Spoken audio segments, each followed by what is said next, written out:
Hey, all right, August 31st. Hi there. So what, the 7th day of school?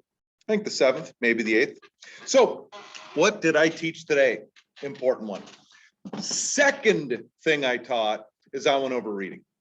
The reason I say second thing, even though it's anti-chronological order, second thing I taught because it's a continuation. But I did have a few students not read today. I gave them 2 7-minute reading blocks. I had 3 right here that didn't read today. One of them flipped through the book. One of them just, and the third one just was fooling around. They weren't distracting anyone else, fortunately. But as I pointed out to the class, and I did not call them out, but I kind of did, and I did not do it in a confrontational way, and they kind of were like, but you can't get better at reading if you won't read. If you won't use the steps, there's nothing that can be done. And this is something that I have to overcome myself, because as a teacher, I'm sitting here watching them, and I did go over and do a couple progress checks on them. I don't hide behind my desk over the course of the school day. I was moseying around, but there's only so much you can do.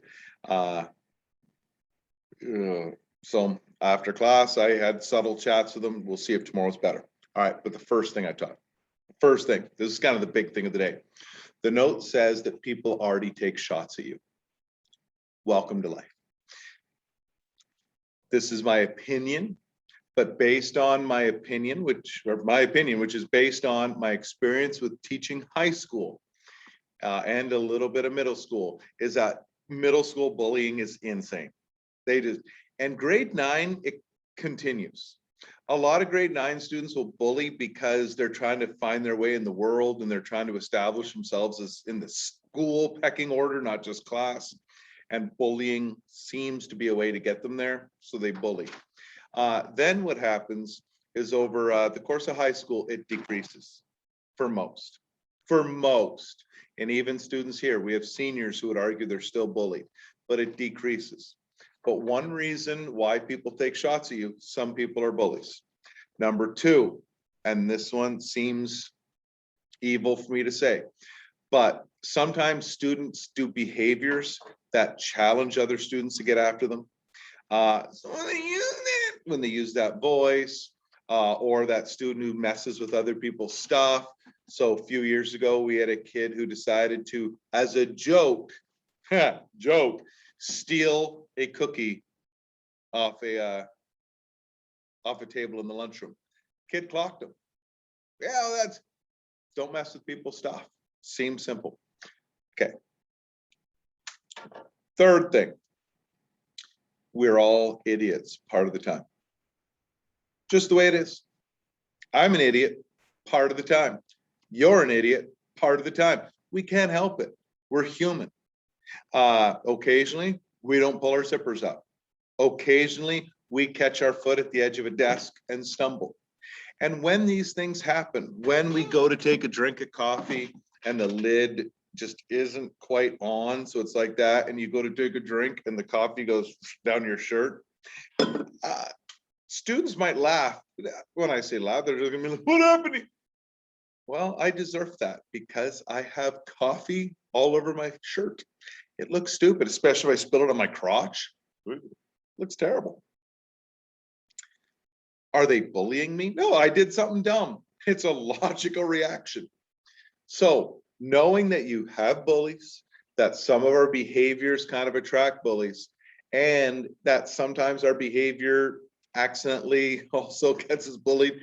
And like if I fall down, kids will laugh. They're not bullying me because a old fat guy falling down would be kind of funny. I'd laugh at me if it didn't happen to me. All right, but anyways, the note says people are already taking shots at you. Don't give them more ammo. What does that mean? Now I connected to the English. I pointed out that using proper spelling and grammar on social media posts will greatly benefit them. It'll help their arguments be more persuasive, but also it will stop people from being able to target them for yet another thing. And I gave them examples of social media comments that people made on Twitter that were just either a ridiculous comment or terrible spelling and grammar. And instead of focusing on the argument, people merely attacked the person making the argument. If you want to be fancy, it's an ad hominem fallacy.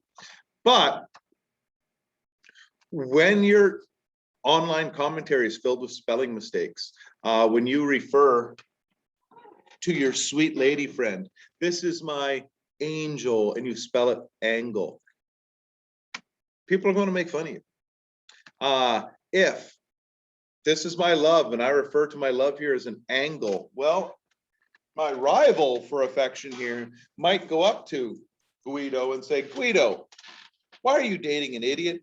The guy can't even spell angel right. You should be with someone like me. And the fact is, some guys can play games like that and be successful at it. So be aware. Be aware of your spelling and your grammar, because it does have consequences.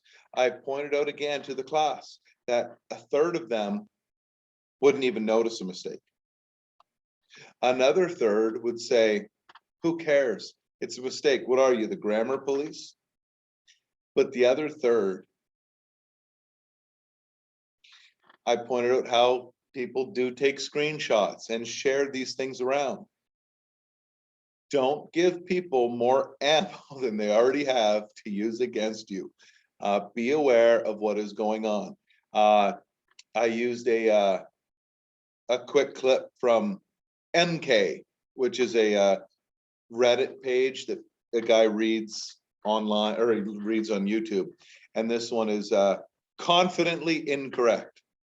And there are people who make these statements like they might correct grammar, but it's, you used the wrong your and they didn't, those type things. But I said, again, you're opening up windows for people to attack, and that's kind of the point of the thread. My students seem to enjoy it. There are a couple of jokes that went over their head. One girl on the angle thing didn't notice it, and she said, they didn't spell it wrong. They did. I'm sorry. Yeah, but I told her, because in a lot of cases, we don't notice things like that. As Sawyer Brown once said, some girls do. Some people notice things, other people don't. All right. So then we did our reading, and that's all. Okay. That's all for today. There we go. Later.